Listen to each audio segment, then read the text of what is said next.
everyone, welcome back. If you're new here, I'm Katie, and today we are doing another Bible garden page for beginners. So sorry if you can hear the crickets and making the lovely symphony in the background, but the windows are open and it's hot today. So I'm filming at night because it might be a little bit cooler. Anyway, so if you're new here, I will link the playlist down below where you can check out the videos all the way from the beginning when we painted and stamped our Bible. We had so much fun doing that. At least I know I did. It was a lot of fun. So today we're going to be in Psalms again. We will get out of Psalms soon, I promise. But today I found a verse that God led me to. And I'm sorry the past few times I have forgotten to pray before we start. So let's go ahead and say a quick prayer. Dear Lord, thank you for bringing us all together today. I pray for just encouragement, Lord God, and strength to remain in your word, Lord. Help us to read it as much as we can, Lord God, and find the time to spend time with you, Lord, because you are just so wonderful to spend time with, Lord God, and we love you so very much. I pray that you will bless everyone who's watching this video, Lord, and I pray that it will be a blessing to others. In Jesus' name, amen. Okay, so we're going to be in Psalm 33 today, and I'm going to do verse like 13 through 19. I know it's a little bit longer, but there was a couple things that I saw in these verses that really spoke to me. So it says, the Lord looks down from heaven. He sees all the children of man.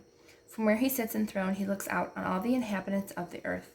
He who fashions the hearts of them all and observes all their deeds. The king is not saved by his great army. A warrior is not delivered by his great strength. The war horse is a false hope for salvation, and by its great might it cannot rescue. Behold, the eye of the Lord is on those who fear him, on those who hope in his steadfast love, that he may deliver their soul from death and keep them alive in famine. So it's just talking about how God keeps us, safe on this side or in heaven, and just his great love for us, and that he knows each and every one of us, whether it be, a lowly warrior on a horse or a king. And so, he doesn't differentiate between anybody. He loves all of his children equally, and so much. So today we're going to be doing flowers with gelatos. So it's been a while since I've used gelatos, quite a long time. So we're going to have fun with that. I have a couple little borders here just to decorate our edges. These are from K and Company. They don't really, these are hard to find sometimes. Sometimes you can find them, sometimes you can't. If I can find them, I will link them down below for you. That way it'll be easier for you to find. There we go. I brightened the video a little bit. Hopefully that will stay, because sometimes my lighting doesn't stay where I want it to stay. Anyways, so what you will need is just gelatos. You can also use gel stick. If you have the gel stick highlighters, you can use those as well. Or if you don't have any of that, honestly, I think a crayon would work just as good. I actually don't have any crayons. I used to. I just thought of that. I don't have any crayons. But we're just going to have fun. I'm actually going to highlight the verses first. That way I don't forget. So I'm going to use, for highlighting, my Tombow brush pens, because those are my favorite. And I usually use the pastel set. This is number 451 for the blue, only because these are a lot easier, a lot lighter, so it won't cover up the words. And also, it doesn't bleed through, at least not from my experience. And I've used these quite a bit, so they're nice and light. They're pretty much work like a highlighter, and I love them. I mean, they're a little bit more expensive than a regular highlighter, but since I have them for other projects and stuff, I sometimes use them for Bible journaling. I don't know how far I need to go. I think 2 more verses, yes. So we're going to go that far, highlight all of that. I might go back and underline a few verses maybe, just to kind of highlight it, but just a light pastel blue. And as you can see, these are quite thin pages, so you might see a little bit of shadow, but honestly, not any more than you would a regular highlighter. And there's really nothing there, so that's good. Okay, now we're going to go ahead and go in with our gel sticks, Faber-Castell gelatos. And I'm not sure what color I want to use. I brought a dark blue, a lighter blue, a pink, and I think a red, if I'm not mistaken. I was thinking about doing like maybe blue and pink, or maybe the darker blue and the pink. That's kind of a nice combination. Or I could just stick with pink and red maybe. I think I'm going to do blues because our Bible is like a teal blue, and our highlighting was a blue. So I think I'm just going to stick with the blue. But I'm just going to basically do like a very rough flower. I usually call them like bean shapes is what it looks like. Oh, let me zoom in. I'm sorry. There you go. I can see better. But I call them little bean shapes. And you just want to kind of go around the circle here and try to get as much color as you possibly can, because we're going to smooth it out with our fingers later anyways. But you're just going to go around and make little bean shapes. I usually fill in the gaps where it looks like where there's like a gap in between two of the beans. I want to go above that bean right in the center and make another like bean shape. And it just kind of creates a nice shape to me. Oops, that one should have been a little bit closer to the flower. But just, a very light flower, a very loose flower. It doesn't have too much of a shape. And then I'm going to go in and kind of blend it out, make it a little bit. And that way it'll get rid of any of the excess chalk or whatever as we blend it out a little bit. And you can go in and I think what I might do is I should have started with a darker blue. Well, maybe not. I'm going to go in with a darker blue a little bit and just give it a little extra shading here and there. As long as you use your fingers, as soon as that's blended in, you can see everything in the background there. You don't have to worry about not being able to see any of the words or anything. Gelatos are a nice tool to just kind of blend. And I did notice, actually, that this paper takes gelatos better than I think I've ever seen, which is very, very rare. Normally gelatos, they kind of they don't blend very well on other paper in similar Bibles. So you know what? I'm actually really happy with how this is working out. So this paper in the ESV Crossway Bibles have such thin paper, but it's so smooth that I think we really have a nice thing. So I'm going to fast forward to this because you did see me do one. Well, you know what? Let's just talk. Why not? We can talk. We can have fun together. So I'm going to go ahead and do a couple more of the flowers. I usually do I want to do it all over the page. We might even do a couple different colored roses just to kind of mix it up a little bit. So I'll do a little bit of a smaller one here. I'm going to do one over here. As I said, no, I think I'm going to stick with the blues. I really like the blues. I think they're really pretty. So I might do a little bit of a bigger one over here if I can. As I said, just keep kind of that bean shape around, or crescent shape, if you want to call it that too. I like bean though, for some reason. It reminded me of a bean. So we're just going to go with that terminology. Okay. Let's see. Do I want to make this one bigger? I think I want to make it just a little bit bigger here. Don't want to go too close to the other rows though, because you don't want to start blending and then you're not going to be able to see them very well. At least, that's my opinion. You can go as close as you want to. And if it doesn't turn out right, that is okay too. Sometimes things happen and it doesn't go exactly as planned. So I'm just going to soften those edges a little bit. And you probably should do only one rose at a time. I noticed that it starts to dry a little bit, so you might want to do a little bit quicker. So just do one flower at a time.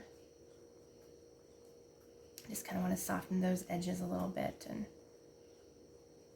there we go. There. Just soften it up, and then I'm going to do, let's see, another one. Kind of just wanted to do it all over the place, just to kind of have a nice floral motif. I think I'm actually going to be doing flowers on Thursday too with the ladies at my church. We do Bible journaling once a month at my church, and I teach the ladies different techniques and stuff. So I'm going to teach them the tracing technique that I did quite a while ago. I learned from another Bible journaling class, but that was a lot of fun. Doing letters and then tracing flowers within the letters. That was a lot of fun. So we're going to do that on Thursday. And yeah, that was a lot of fun. Okay, so then I'm going to do a couple over here, and I'm not going to go into the highlighted verses only because this blue is exactly that blue. So I'm going to try to stay away from that just to make sure that I don't cover up any of my highlighted verses so I know exactly what I highlighted. There's a fruit fly flying around.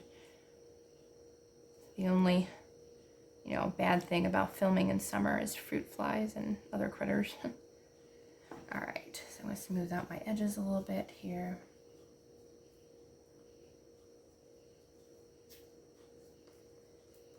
And sometimes it might end up like, not quite the way you want it, but it's just fun to kind of have a good time with just decorating a little bit. Oopsie, I probably put too much there on the edge, but that's okay. All right, let's see. I think I'm gonna do a pretty big one on the bottom here, and hopefully it'll be big enough. I'm gonna probably try to do bigger petals this time just to get a bigger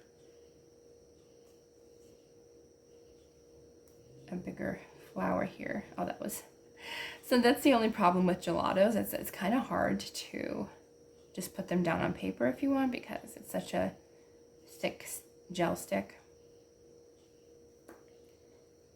And I'm gonna blend it out a little bit. Might put a little bit of extra. Yeah, I'm gonna put a little bit extra out here just to make it a little bit bigger. And we're gonna go back in with the dark blue just to give it a little bit of extra color. You could even just leave it just one color if you wanted to. Like, you don't have to go in with the other darker blue. If you don't want to, you could just go ahead and do the one color. Okay, so there is our flowers. I think we're good. I didn't want to do too many. So then I'm just gonna go in with a darker blue. I'm gonna fast forward through this, that way we can get that done, and then we're gonna add the border after that.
I could have done maybe a few more, but I think we're good here. So I wanted to see which one I wanted to do. I picked a couple different ones. I have like a plain blue one with a little bit of a shine to it. I have this one, which that one's okay, but I think I kind of want to do either one of these. I could do the purple and the blue just to have a little bit of an accent color. I think I'll do that. So I'm going to go ahead, and usually what I do is I count kind of how many flowers. It looks like I go up to the blue one there. I'm going to take my scissors here. So what I like to do is I usually cut around the flower just to try to get all the petals if I can from that one flower. That way it doesn't look like it was like cut off like straight across. So I kind of go around the petals here with my nice scissors. These are from Tim Holtz, if you were wondering. He has pretty good scissors. I have noticed though it's kind of hard to cut in a straight line with these. I don't know if any of you have that same problem with these if you have them, but sometimes it is hard to cut in a straight line with them. Maybe because they're so small. I forgot which one I was going to use. Oh, this one. Okay, so I'm going to let it go up a little bit higher. Let's see. Which one do I want? I think I'm going to do the blue on top. So what I do here is, let's see. And what you can do, because I've done it before, and I'm going to have to get another one of these in order to do it properly. Yeah, I'm going to do that first. Okay, so I'm going to take a second one, and I'm going to cut it the exact same length as that one. I think it went right up to there, yeah. So I'm going to cut this one out the exact same way. And what I like to do with these, because since you get so many in a package, I'm just going to cut this out the exact same way that I did the other one. And this is where I like to have one on each side. So what I mean by that is I'm going to take one of these, and these are self-adhesive, so you don't have to worry about taping it if you don't want to. You can if you want to, but because these are sticky, you could use baby powder or some other type of powder to get rid of that stickiness. But a lot of times I usually like to, oh wait, hold on, I have to put something on the back just so it won't stick. Well, I think I can use one of the other borders just to make sure it doesn't stick on the other side. Okay, so I'm going to go ahead and take my sticky. I'm going to lay it down